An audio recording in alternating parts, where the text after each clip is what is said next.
স্বাগত খেলাযোগে আপনাদের সাথে আছি আমি ফাইম রহমান। বিসিবিতে আচমকাই দুদকের হানা, শুধু তাই না, প্রাথমিকভাবে অসঙ্গতিও নাকি পেয়েছে দুর্নীতি দমন কমিশনের কর্মকর্তারা। 3টা সুনির্দিষ্ট অভিযোগের ভিত্তিতে বিসিবিতে অভিযান পরিচালনা করে দুদক, সেখানে অনুসন্ধান ও গুরুত্বপূর্ণ নথিপত্র জব্দ করে দুদক। নাইয়ান বিন জসিমের রিপোর্ট। আচমকাই বিসিবিতে দুদক, এবারই প্রথম। হোম অফ ক্রিকেট রীতিমতো গরম। হচ্ছেটা কি বোর্ডে? ফিসফাস আকাশে বাতাসে। ঘড়িতে সময় তখন ঠিক 12টা বাজে।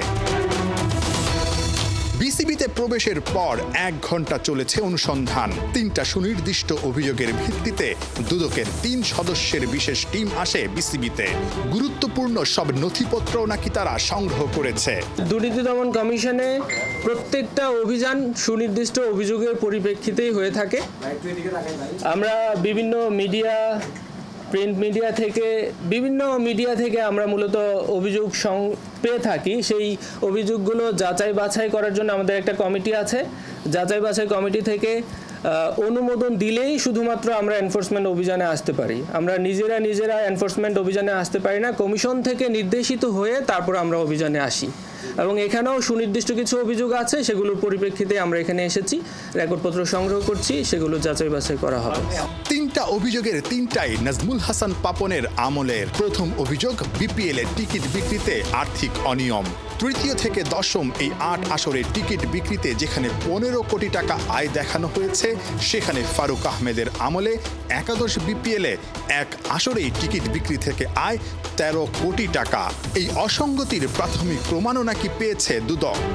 প্রাথমিকভাবে মনে হচ্ছে যে অসঙ্গতি আছে, কারণ আপনি টিকিট সেলিং এর ব্যাপারটা যদি আপনি দেখেন তাহলে বুঝতে পারবেন। 8 বছরের আয় হচ্ছে 15 কোটি টাকা, আর 1 বছরের আয় হচ্ছে 13 কোটি টাকা। এবং সেটা কেন হলো যে আগে আমরা এখান থেকে যে তথ্য পেলাম যে আগে নির্দিষ্ট একটা অ্যামাউন্ট নিয়ে একটা এগ্রিমেন্ট করা হতো, বিভিন্ন কোম্পানির সাথে চুক্তি হতো, ওই এগ্রিমেন্ট অনুযায়ী তারা টিকিট সেল করত এবং হয়তোবা নির্দিষ্ট একটা অ্যামাউন্ট বিসিবিকে দিত, যেটা তাদের আয় হিসেবে গণ্য হতো। কিন্তু বিসিবি লাস্ট 3-4টা আসর নিজেরাই হচ্ছে টিকিট সেল করছে, এবং আমরা 11তম আসরে দেখলাম যে 13 কোটি টাকা আয় হয়েছে। গুরুতর অভিযোগ 3rd ডিভিশন ক্রিকেট বাছাই নিয়েও। নাজমুল হাসান পাপনের আমলে এই 3য় বিভাগ ক্রিকেট লিগ নিয়েও অসঙ্গতির কারণ অনুসন্ধান করছে দুদক। আসলে বোঝা যাচ্ছে, আপনারা খেয়াল করে দেখতে পারবেন যে বিগত বছরগুলোতে 2 থেকে 3টা অথবা 4টা টিম অংশগ্রহণ করত, আর এবছর 1 লক্ষ টাকা ফি করে দেওয়াতে 60টা দল অংশগ্রহণ করেছে। তাহলে বোঝা যাচ্ছে যে আগে হয়তো বা অংশগ্রহণ করার এরকম স্বাধীনতা ছিল না, বা কোনো একটা প্রেশার ছিল যেটার জন্য তারা অংশগ্রহণ করতে পারে নাই। এটা কি আসলে সেটা আমরা এখনো জানি না। আমরা রেকর্ডপত্র সংগ্রহ যেহেতু করেছি, সেগুলো যাচাই বাছাই করে বুঝতে পারবো যে আসলে এখানে কি অসঙ্গতি ছিল। কোটি কোটি টাকা অর্থ আত্মসাতের অভিযোগ মুজিব শতবর্ষ আয়োজন ঘিরে। নাজমুল হাসানের বোর্ড 25 কোটি টাকা খরচ করলেও বাজেট ছিল 15 কোটি, অথচ আদতে খরচ হয়েছে মাত্র 7 কোটি টাকা। যে কনসার্ট সহ যে প্রোগ্রামটা হয়েছিল, এখানে ইন টোটালি প্রায় হচ্ছে 25 কোটি টাকার মতো হচ্ছে খরচ দেখানো হয়েছে। বাট অ্যাকচুয়াল আমরা যে অভিযোগ পাইছি সেটার কথা বলতেছি, বাট অ্যাকচুয়াল খরচ হয়েছে 7 কোটি সামথিং। এখানে প্রায় 19 কোটি টাকা মানে খরচ দেখানো হয়নি, না দেখে সামহাও এটা সরানো হয়েছে বা কিছু, সেরকম একটা অভিযোগ পাইছি। আমাদের কাছে এই সংক্রান্ত যে সমস্ত ইনফরমেশন বা যে সমস্ত তথ্য বা ডকুমেন্টস আছে, এগুলো ওনারা চেয়েছেন। আমরা আমাদের রিলেভেন্ট ডিপার্টমেন্টকে বলেছি যে তথ্য বা উপাত্ত ওনারা চাচ্ছেন সেগুলো দিয়ে ওনাদের সার্বিকভাবে সহযোগিতা করার জন্য, এবং আমরা আমাদের দিক থেকে সর্বোচ্চ সহযোগিতা করতে পারি। অনুসন্ধানের পর দুদকের 3 কর্মকর্তার প্রতিবেদনের ভিত্তিতে পরবর্তী করণীয় ঠিক করবে দুর্নীতি দমন কমিশন। নাহিয়ান বিন জসিম, 71। সিলেট টেস্টে 3 পেসার নাকি 3 স্পিনার। উইকেটের চরিত্র বলে ফাস্ট বোলাররা এখানে বেশি ফায়দা পায়। তবে কি হাসান আর নাহিদের সঙ্গে 3য় পেসার হিসেবে হোম টাউনে অভিষেক হচ্ছে তানজিম সাকিবের। পেস ইউনিট তৈরি, pace bowling coach Andre Adams আর কতদিন থাকছেন? জাতীয় দলের সঙ্গে স্বাচ্ছন্দ্যে কি কাজ করতে পারছেন এই কিউবি? সাইফুল রূপকের রিপোর্ট। আউটসুইং ডেলিভারিতে পরাস্ত বিরক্ত মুমিনুল শুধু একদিকেই নয়, ব্যাটারের 2 দিকেই সুইং করাতে পটু। ডেল স্টেনের ভক্ত তানজিম সাকিব লাল বলেও দেখাচ্ছেন ভেলকি। সিলেটি গতি তারকা নিজ ডেরায় টেস্টের ক্যাপ পেতে মুখিয়ে প্র্যাকটিসে মাথার আর বলের কাজ দারুণ রিদম দেখিয়ে মুগ্ধ করে চলেছেন। জিম্বাবুয়ের বিপক্ষে কি সারপ্রাইজ প্যাকেজ হতে যাচ্ছেন তানজিম সাকিব? সাকিবের সিলেটি বড় ভাই খালেদ আহমেদ অসাধারণ ডেলিভারি দিয়ে যেন বোঝাতে চাইলেন একাদশে থাকার দাবিদার তিনিও। হাসান মাহমুদ, নাহিদ রানা, খালেদ আহমেদ ও তানজিম সাকিব 15 জনের স্কোয়াডে 4 পেসার, 2 কিংবা 3 জনকে দেখা যেতে পারে প্রথম টেস্টের প্লেইং 11-এ। সিলেটে 4 পেসারকেই তৈরি রাখছেন, নানা টিপস দিচ্ছেন pace bowling coach Andre Adams. ক্রিকেটাঙ্গনে কানাঘুষা অ্যাডামসের কাছ থেকে কতটা শিখতে পারছে কিংবা শেখার আগ্রহ থাকছে টাইগার পেসারদের? বাংলাদেশ ক্রিকেট বোর্ড অফিসিয়ালি এখনও কিছু না জানালেও খবর বেরিয়েছে আন্দ্রে অ্যাডামসের চিন্তাধারা আর কাজ করার ধরন নাকি পছন্দ হচ্ছে না টিম ম্যানেজমেন্ট ও ক্রিকেটারদের। সে কারণে নাকি চুপে চুপে নয়া পেস বোলিং কোচও খুঁজছে বাংলাদেশ ক্রিকেট বোর্ড। দিন কয়েক আগেই পাকিস্তানের সাবেক তারকা পেসার উমর গুল সে দেশের মিডিয়ায় জানিয়েছেন বিসিবি থেকে নাকি ভালো অফার এসেছে, ব্যাটে বলে মিললে বাংলাদেশের কোচিংয়েও দেখা যেতে পারে, যদিও এখনও বাংলাদেশ ক্রিকেট বোর্ডের কেউই মুখ খোলেননি। শোনা যাচ্ছে জিম্বাবুয়ের বিপক্ষে সিরিজের পরেই জাতীয় দলের কোচিং থেকে অ্যাডামসকে গুড বাই বলে দেওয়া হতে পারে। তার চুক্তি আছে 2026-এর ফেব্রুয়ারি পর্যন্ত। এক্ষেত্রে 3 মাসের অগ্রিম বেতন দিয়ে অ্যাডামসকে ছাঁটাই করতে পারবে বিসিবি, অথবা বিসিবি চাইলে চুক্তির মেয়াদ পর্যন্ত অন্য কোনো দলে কিংবা ডিপার্টমেন্টে কাজে লাগাতে পারবে অ্যাডামসকে। নিউজিল্যান্ডের সাবেক পেসার আন্দ্রে অ্যাডামস খেলেছেন কেবল 1 টেস্ট ও 42 ওডিআই, যদিও ফার্স্ট ক্লাস ক্রিকেটে তার ঝুলিতে 692 উইকেট। তবুও প্রশ্ন জাগে, Heath Streak, Courtney Walsh, Otis Gibson ও অ্যালান ডোনাল্ডের পরে কি বুঝে আন্দ্রে অ্যাডামসকে কোচ হিসেবে এনেছিল বিসিবি? এখন নিশ্চয়ই চাকুরি থাকা না থাকা ক্রিকেটারদের অসন্তুষ্টির ইস্যুটা নিয়ে বিব্রত হওয়ারই কথা কিউই সাবেক পেসারের। সাইফুল রূপক, 71, সিলেট। লর্ডসে টেস্টে অভিষেক 2005-এ স্বপ্ন পূরণ হয়েছিল মুশফিকের, আর মাত্র 6 টেস্ট বাকি। 2025-এ গিয়ে ম্যাচের সেঞ্চুরির অসাধারণ মাইলস্টোনে পৌঁছাবেন। জিম্বাবুয়ের বিপক্ষে বড় ইনিংস খেলতে সিলেটে ঘাম ঝরাচ্ছেন, মাঝে সাঝে সতীর্থদের নানা টিপসও দিচ্ছেন। সাইফুল রূপকের রিপোর্ট।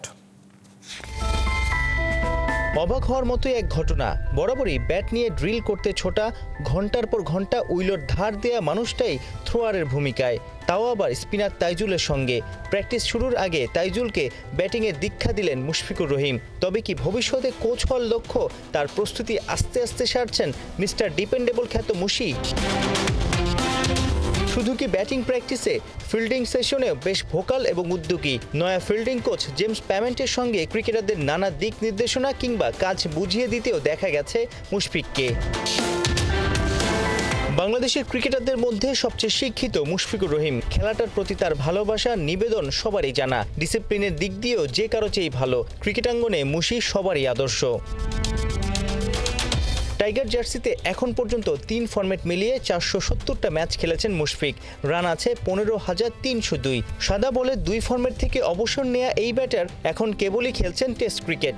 এত অভিজ্ঞতা নিশ্চয়ই ভবিষ্যতে বিলিয়ে দিতে চাইবেন তরুণ প্রজন্মের মাঝে। সিরিয়াসনেসের কারণে কোচ মুশফিক বেশ সফলও হতে পারেন। কোচিংয়ে আসা না আসা সময়ই বলে দেবে। এখন মুশফিকের মাথা জুড়ে টেস্ট ক্রিকেট। বাংলাদেশের প্রথম ক্রিকেটার হিসেবে 100 টেস্ট খেলার হাতছানি। 94 বার নেমেছেন 5 দিনের ম্যাচে। ইনজুরি মুক্ত থাকলে চলতি বছরেই হয়তো অসাধারণ এক মাইলস্টোনে পৌঁছে যাবেন টাইগার ক্রিকেটের ব্যাটিং স্তম্ভ। ম্যাচের সেঞ্চুরির পথে প্রতিপক্ষ জিম্বাবুয়ের বিপক্ষে বড় শতক হাঁকানোর দারুণ সুখস্মৃতিও আছে মুশফিকুর রহিমের। সাদা পোশাকে তার 3টা ডাবল সেঞ্চুরি, যার 2টোই আবার জিম্বাবুয়ের বিপক্ষে। এবার সিলেট আর চট্টগ্রামে কি দেখা যাবে বড় কিছু? সাইফুল রূপক, 71, সিলেট। বাংলাদেশের বিপক্ষে 2 ম্যাচের টেস্ট সিরিজ খেলতে ঢাকায় পৌঁছেছে জিম্বাবুয়ে। মঙ্গলবার বিকেলে হযরত শাহজালাল আন্তর্জাতিক বিমানবন্দরে পা রাখে সফরকারীরা।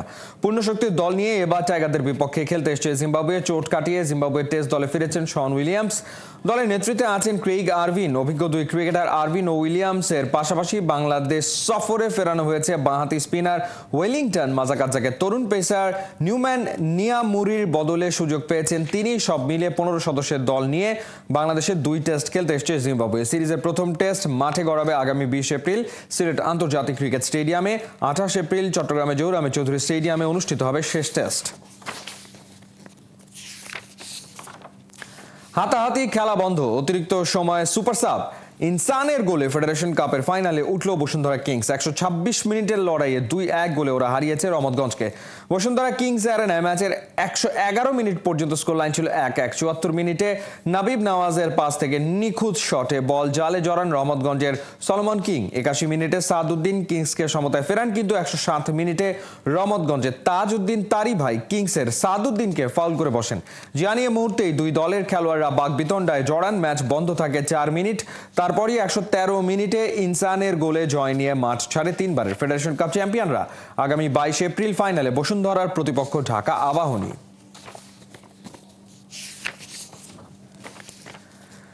দায়িত্ব নেওয়ার মাত্র 6 মাসেই বাজিমাত করেছেন বাফুফের সভাপতি তাবিদ আওয়াল। জাতীয় দলে হামজা চৌধুরীর অভিষেক, র্যাঙ্কিংয়ে উন্নতি, এশিয়ান অঞ্চলে এত অল্প সময়ে এমন সফলতায় কদর বেড়েছে বাফুফের। একই সাথে অবকাঠামো সার্বিক উন্নয়নে এএফসি থেকে বরাদ্দ বেড়ে দাঁড়িয়েছে $2.5 মিলিয়ন। গেল 12 এপ্রিল কুয়ালালামপুরে অনুষ্ঠিত হয় 35তম কংগ্রেসের। বাফুফের অগ্রগতিতে সন্তুষ্টি প্রকাশ করেছে এএফসি। মঙ্গলবার এই বিষয়ে ব্রিফ করেছেন বাংলাদেশ ফুটবল ফেডারেশনের vice president Wahiuddin Mahmud happy. জানিয়েছেন এএফসি থেকে বরাদ্দ বৃদ্ধি দেশের ফুটবলের জন্য আশীর্বাদ, লাল সবুজকে এগিয়ে নিতে বদ্ধপরিকর বাফুফে।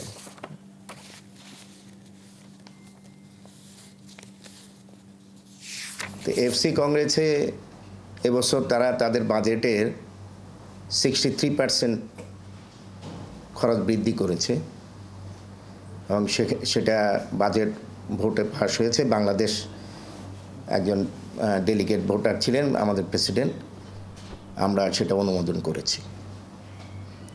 এছাড়া সেখানে আমাদের তারা খেলাধুলার প্রতি বিভিন্ন রিজনাল অ্যাসোসিয়েশনে ইনভেস্টমেন্ট বৃদ্ধি করেছে।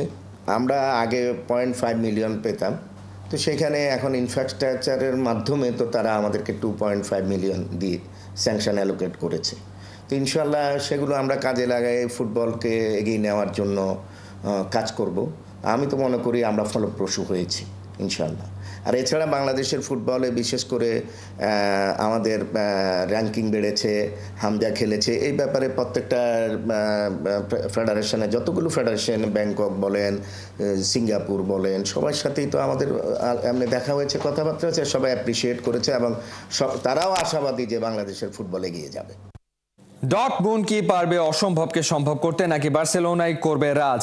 ইউএফা চ্যাম্পিয়ন্স লিগের কোয়ার্টার ফাইনালের দ্বিতীয় লেগে মাঠে নামছে দুই লিগের দুই জায়ান্ট।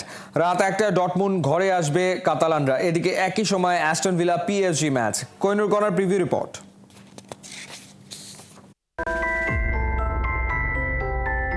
ঈশ্বর যখন দেন, 2 হাত ভরে দেন, যেমনটা দিচ্ছেন বার্সেলোনাকে। খারাপ সময় পেরিয়ে হান্সি ফ্লিকের নেতৃত্বে দলটা এখন ট্রেবল জয়ের নতুন মিশনে। ঘরোয়া লিগে আছে টেবিলের টপে, হাতছানি দিয়ে ডাকছে কোপা দেল রের 32 নম্বর শিরোপা।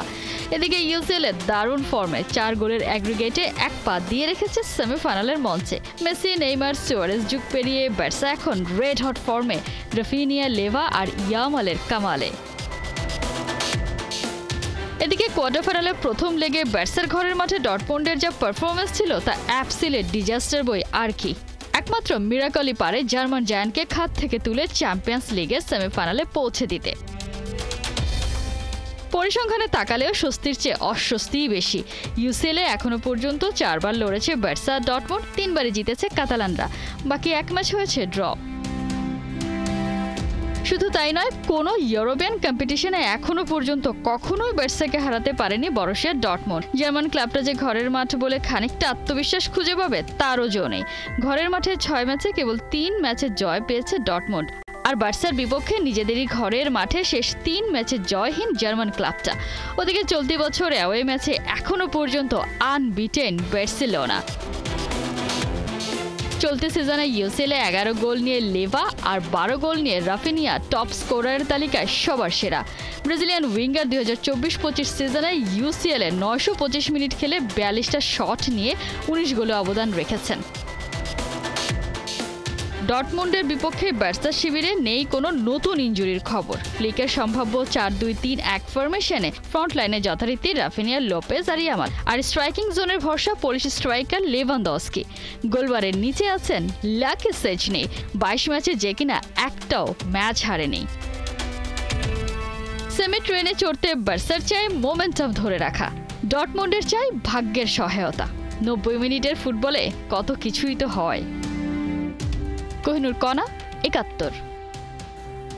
এই ছিল এই মুহূর্তের খেলা যোগে। সরাসরি সংবাদ অনুষ্ঠান দেখতে চোখ রাখুন ৭১-এর ফেসবুক পেজ এবং সাবস্ক্রাইব করুন ৭১-এর ইউটিউব চ্যানেল। ৭১-এর সাথেই থাকুন।